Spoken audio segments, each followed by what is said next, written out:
conferencia sobre arritmias, herramientas diagnósticas para el médico de emergencia, en el marco del primer congreso virtual de la Escuela de Medicina José María Vargas y el Hospital Vargas de Caracas. Es para mí un enorme placer estar con ustedes el día de hoy, debido a que mi formación de pregrado fue justamente en la Escuela Vargas y el posgrado de Medicina Interna fue justamente en el Hospital Vargas de Caracas. Entrando ya un poco en materia, el concepto de arritmias es cualquier trastorno que exista en el origen, frecuencia, regularidad o conducción normal del impulso cardíaco. Por lo tanto, cualquier variante distinta al ritmo sinusal normal debe considerarse una arritmia.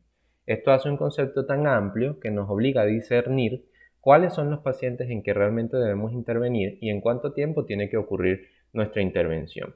Para esto, el enfoque de esta charla va a ser hablar sobre aquellas arritmias que tengan una gran repercusión hemodinámica, que esa repercusión nos va a dar un cuadro clínico que debemos saber abordar y en base a eso definir el pronóstico de nuestro paciente, si es bueno o malo y en cuánto tiempo debemos instaurar nuestra conducta y cuál debe ser nuestro plan de acción.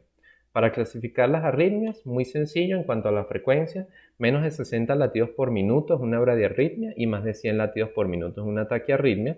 En cuanto al origen es un poquito más complejo, el origen supraventricular es aquel que tiene un QRS estrecho por debajo de 120 milisegundos, mientras que el origen ventricular suele ser generalmente de QRS ancho, aunque en algunos casos el QRS ancho puede ser un origen supraventricular que esté conduciendo con aberrancia, ¿ok? Y para eso hay unos criterios que vamos a hablar más adelante. Pero en el tercer lugar, lo más importante de esta charla es saber identificar en cuáles pacientes hay una repercusión hemodinámica de esa arritmia, cuáles van a ser estables y cuáles van a ser inestables, que lo vamos a tocar cuando vayamos viendo los casos. Entonces, ¿qué herramientas diagnósticas les quiero traer? Esto es de mi contribución personal a la conferencia. La importancia de la historia y el examen físico, que debe ser no solamente minucioso, pero orientado al motivo de consulta y al estado de gravedad de cada uno de estos pacientes. En base a esa evaluación, nosotros vamos a decidir, en la gran mayoría de estos casos, instaurar un monitoreo cardiovascular no invasivo continuo, simplemente conectar al monitor y vigilar el ritmo cardíaco de nuestro paciente. Y en algunos casos donde tengamos tiempo y el pronóstico sea adecuado, podemos realizar entonces el abordaje en cuanto a electrocardiografía de 12 derivaciones, que nos va a dar mayor información y nos va a dar información pronóstica y saber qué vamos a hacer con nuestro paciente.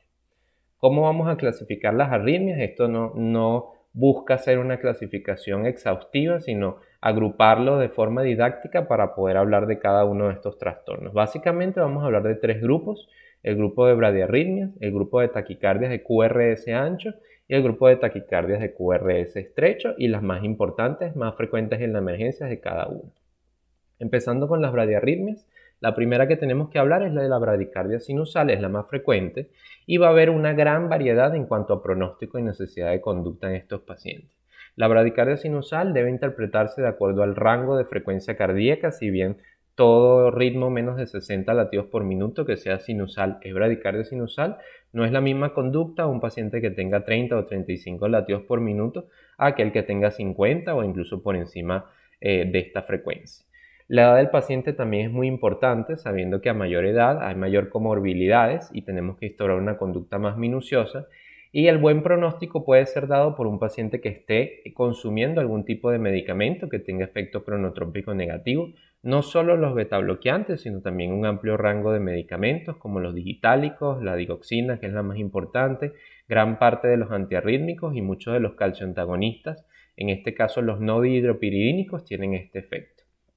La condición atlética de la persona puede hacer que el tono vagal y la frecuencia cardíaca basal sea por debajo de 60 latidos por minuto, y eso no necesariamente denota un mal pronóstico, pero sí lo que tenemos en el interrogatorio, la historia de haberse presentado algún síncope que no tenga otra explicación, el relato de estar alternando periodos de palpitaciones rápidas o la presencia de bradicardia sinusal a pesar de estar en un estado hiperdinámico, es decir, un cuadro infeccioso, una condición postoperatoria inmediata, una cirugía de cualquier tipo. Entonces, estos pacientes deben estar más bien hacia la taquicardia. En estos casos, considerar la presencia de bradicardia sinusal debe hacernos actuar un poco más expedito.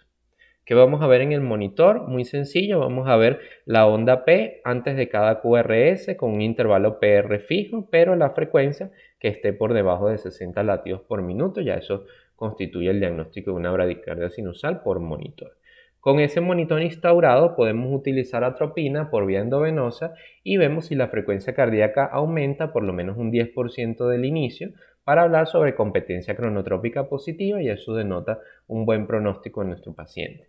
Pero la presencia de pausas sinusales en nuestro monitor o la alternancia de periodos de fibrilación auricular o de flutter, que eso ya pudo haber estado referido desde el punto de vista sintomático por el paciente, y además si hacemos un electrocardiograma de 12 derivaciones y hay asociados trastornos de la conducción, como por ejemplo un VAB de primer grado con un bloqueo bifascicular, que suele ser la subdivisión anterior con la rama derecha, ya eso hablaría de un trastorno, de una enfermedad degenerativa del sistema de conducción, un bloqueo trifascicular, y si se suma a eso bradicardia sinusal, el paciente necesita estimulación cardíaca y es candidato al implante de un marcapasos. Por otra parte, los bloqueos AB, tenemos que igualmente interrogar si ese bloqueo AB es sintomático, y generalmente pueden ser sintomáticos por síncope o por insuficiencia cardíaca. Un buen pronóstico nos lo puede dar la relación farmacológica, como hablamos en la bradicardia sinusal, y la capacidad funcional del paciente. Si el paciente es un paciente encamado, un adulto mayor que ya no esté realizando actividad física, ese paciente puede tolerar ciertos grados, no todos, pero sí ciertos grados de bloqueos AB, y nuestra conducta puede ser un poquito más electiva. En todos los casos de bloqueo AB tenemos que tener un interrogatorio, un examen físico dirigido a descartar síndrome coronario agudo y actuar en base a nuestras sospechas si lo está. ¿Qué vamos a ver en el monitor? Es bastante variado. En este ejemplo tenemos una onda P que antecede al QRS, pero que el PR se va alargando progresivamente hasta tener una onda P que no conduce y ahí se bloquea. Esto sería un bloqueo AB de segundo grado, Movitz 1, también llamado de Weckenbach, ¿okay? Que el pronóstico no es tan malo porque ven, la salida ventricular está alrededor de 60.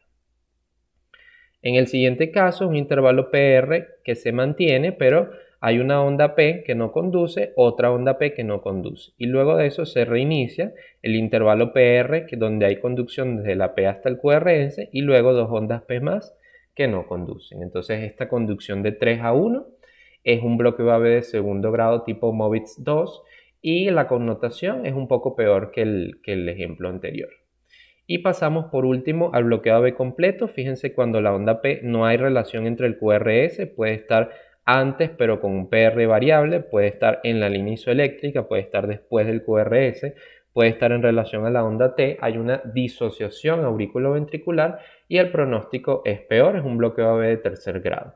Pero en este caso, fíjense, los QRS son estrechos, por lo cual la salida o el latido de escape de este paciente, el ritmo de escape, es un ritmo supragiciano, y esto denota un poco mejor pronóstico comparado con este otro caso donde la salida es totalmente ventricular, es un QRS ancho, ¿okay? Aberrante, y está por debajo de 40 latidos por minuto. La repercusión hemodinámica de este paciente va a ser mucho mayor y nuestra acción tiene que ser mucho más inmediata. Entonces, con el monitor cardíaco podemos definir el grado de bloqueo AB y en base a eso el pronóstico. Podemos fijarnos en el QRS como les mencioné y tenemos que utilizar el electrocardiograma de 12 derivaciones para descartar un síndrome coronario con elevación. En su mayoría ocurren en la cara inferior, pero en muchos casos también se puede ver en la cara anterior.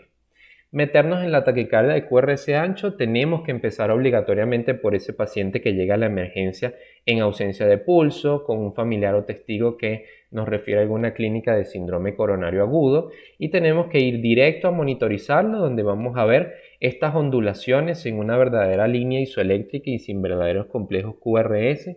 Esto es una actividad eléctrica totalmente desordenada, desorganizada, y por lo tanto nuestra conducta tiene que ser directo desfibrilación, ¿ok? No hay tiempo de realizar el electrocardiograma ni de utilizar ningún tipo de droga, directamente desfibrilación. El otro ejemplo de la taquicardia de QRS ancho, que puede ocurrir igualmente en el contexto de un síndrome coronario o un paciente con comorbilidades cardíacas previas, y puede tener incluso ausencia de pulso o signos de bajo gastos en algunos casos. Vamos a conectar directamente al monitor y vemos este ritmo que es bastante regular, pero el QRS es ancho y está por supuesto taquicárdico. Entonces, ¿Qué podemos instaurar en estos pacientes? Si estamos en el contexto de isquemia coronaria o insuficiencia cardíaca o signos de bajo gasto, no es solamente fijarse en las cifras de presión arterial, tenemos que pensar que estemos en el contexto de una taquicardia ventricular inestable y ese paciente va directamente a cardioversión eléctrica sincronizada. ¿Sincronizada por qué? Porque nuestra descarga debe ocurrir en la onda R, porque si ocurre sobre la onda T, el periodo refractario relativo tiene unas características donde la descarga puede desencadenar un ritmo peor, que en este caso sería fibrilación ventricular. En cambio, cuando se hace sobre la R no corremos ese riesgo. En el caso contrario, que el paciente no esté en ese contexto y la presión y el examen físico esté dentro de límites normales, podemos utilizar el monitor y el electrocardiograma de 12 derivaciones para hacer diagnóstico diferencial, si puede ser una supraventricular con aberrancia o si el paciente tiene previamente trae un electrocardiograma donde él ya tenía un bloqueo de rama preexistente. Podemos definir entre una TB sostenida cuando dura más de 30 segundos o salvas de TB no sostenida cuando duran menos de 30 segundos. Podemos registrar latidos de captura o de fusión cuando hay una actividad supraventricular que participa simultáneamente o que captura por completo la actividad ventricular eléctrica, o podemos aplicar los criterios de Brugada, Berikay y Pava que nos permiten diferenciar con gran sensibilidad la diferencia entre una taquicardia supraventricular con aberrancia y una verdadera taquicardia ventricular. Guardar ese electrocardiograma, por supuesto, para complementar futuros estudios de nuestro paciente. Otro ejemplo de taquicardia ventricular en el monitor puede tener este comportamiento donde hay cambio en el eje cardíaco, cambia la polaridad y el voltaje de los complejos QRS y lo hace de una forma gradual que está descrita de tipo oscilante, donde este caso sería una TB polimórfica, también llamada torsal de Point. Si el paciente está inestable, igualmente debe ir a cardioversión eléctrica sincronizada, pero si está estable, el manejo es distinto y el pronóstico es distinto. Se debe repletar los niveles de magnesio por vía endovenosa y utilizar algunos antiarrítmicos como amiodarona y lidocaína para mejorar al paciente. En el otro caso de taquicardia de QRS ancho puede ser muy estrepitoso, pero lo que varía es que puede ser un paciente joven en ausencia de comorbilidades, solamente antecedentes de acudir a emergencia por palpitaciones rápidas, pero puede estar incluso inestable hemodinámicamente con este ritmo en el monitor QRS sumamente ancho, una regularidad que realmente es variable, el intervalo RR, y hay variabilidad también en el voltaje de los QRS. Aquí lo que está ocurriendo es una fibrilación auricular que se está conduciendo por una vía accesoria en un paciente joven con Wolff-Parkinson-White, dándose diagnóstico de una FA preexcitada. Y ese paciente debe ir a cardioversión eléctrica sincronizada directamente. En el caso de las taquicardias de QRS estrecho tenemos que evaluar más parámetros que en las de QRS ancho. El examen físico de una fibrilación auricular y de un flúter es un pulso irregularmente irregular. El primer ruido puede tener intensidades variables, puede haber patrón sevilla en el pulso venoso. Lo interesante es que el 30% de estos casos se pueden presentar en pacientes sin cardiopatía estructural, jóvenes y sin factores de riesgo cardiovascular. En estos casos es muy importante interrogar y buscar los antecedentes para saber el tiempo de evolución de esta arritmia y que puede ocurrir muy bien dentro del síndrome coronario. Es el primer tipo de trastorno del ritmo en síndrome coronario, es la FA. El riesgo tromboembólico del paciente se tiene que evaluar por escalas clínicas, la más famosa es la CHA2DS y eso también nos va a decir qué podemos hacer en cuanto a la conducta. Entonces, ¿qué tenemos en el monitor? Un ritmo irregularmente irregular, generalmente con complejos QRS estrechos, ¿ok? Y que la respuesta ventricular puede ser muy variable, lenta, adecuada o incluso hasta rápida. Entonces, ¿qué puede guiarnos hacia una cardioversión de emergencia? La presencia de una FA paroxística, aparición menos de 48 horas, o un riesgo embólico bajo, o el contexto de un síndrome coronario agudo, o que el paciente tenga inestabilidad hemodinámica, y de igual forma como hablamos de las TB, el paciente debe ir a cardioversión de emergencia, sabiendo que la eléctrica es mucho más, tiene mayor tasa de éxito, mientras que la farmacológica puede ser útil en pacientes que tengan cierto grado de estabilidad, pero la FA sea paroxística y podemos darnos el lujo de intentar con algún antiarrítmico, que generalmente usamos amiodarona o propafenol. En el caso contrario, que sea una FA persistente, que ya tenga más de 48 horas de evolución, entonces tenemos que hacer un abordaje mucho más amplio de nuestro paciente. Tenemos que manejar las otras condiciones que se presentan junto con la fibrilación auricular, sobre todo la insuficiencia cardíaca, los cuadros sépticos. Sabemos de que la condición hemodinámica adversa de nuestro paciente aumenta las presiones dentro de la aurícula izquierda y esto perpetúa el fenómeno de fibrilación auricular y hace que un trastorno, un control del ritmo o una cardioversión sea mucho menos exitosa y mucho menos factible que en un paciente que no tenga estas condiciones. En ese caso podemos instaurar medicamentos para el control de la frecuencia cardíaca, sabiendo que un paciente con FA no tiene que estar necesariamente en 70 o en 70 latidos por minuto, podemos ser más permisivos porque estamos perdiendo la contribución de la aurícula hacia el llenado ventricular, podemos permitirnos frecuencias un poquito más altas mientras el paciente no esté en un síndrome coronario agudo o una cardiopatía isquémica crónica. Ese paciente, según el riesgo de las escalas, sobre todo CHA2-VAS y el riesgo hemorrágico de Hasbled, ese paciente debe ir a anticoagulación, debe estar bien anticoagulado antes de plantear una estrategia de ritmo, pero una vez que hemos controlado estas tres aristas, ¿ok? Sobre todo en esos pacientes con FA persistente o con cardiopatía estructural, con dilatación del ventrículo y dilatación de la aurícula, entonces podemos planificarlo adecuadamente para una cardioversión electiva o para un procedimiento de ablación, sobre todo si el paciente tiene flúter auricular, es un ritmo que tiene una alta tasa de éxito en un procedimiento de ablación, en estos casos del cabo y del istmo cabo-tricuspidio. Mientras que si hablamos de una fibrilación auricular, igualmente tienen opción a procedimientos de tipo de ablación de las venas pulmonares en este caso, y hay cierto grado de éxito y se debe siempre proponer ese manejo, procurar que el paciente esté en ritmo sinusal y a la larga vamos a mejorar el pronóstico y la calidad de vida de nuestro paciente. Para culminar, entonces recordar el enfoque que dimos a nuestra conferencia, ¿ok? Fue bastante concisa y precisa, pero lo que les quise transmitir, actuar en base a la repercusión hemodinámica del paciente, saber cuáles son los ritmos peor tolerados, por supuesto, fibrilación auricular, bloqueos AB con alto grado de bloqueo, ¿ok? Tercer grado o segundo grado MOVIS 2. Luego viene la taquicardia ventricular monomorfa cuando está inestable. Entonces, en base a esa repercusión, el cuadro clínico del paciente puede ser muy aparatoso directamente por el trastorno del ritmo y en base a eso darle un pronóstico a ese paciente y saber si el paciente, el cuadro es de mal pronóstico, cuál es la conducta que debemos instaurar.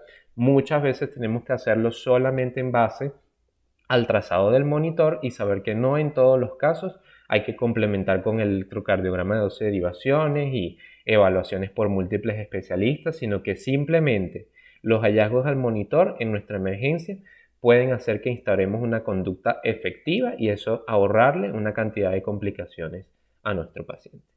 Muchas gracias por su atención y que sigan disfrutando del congreso.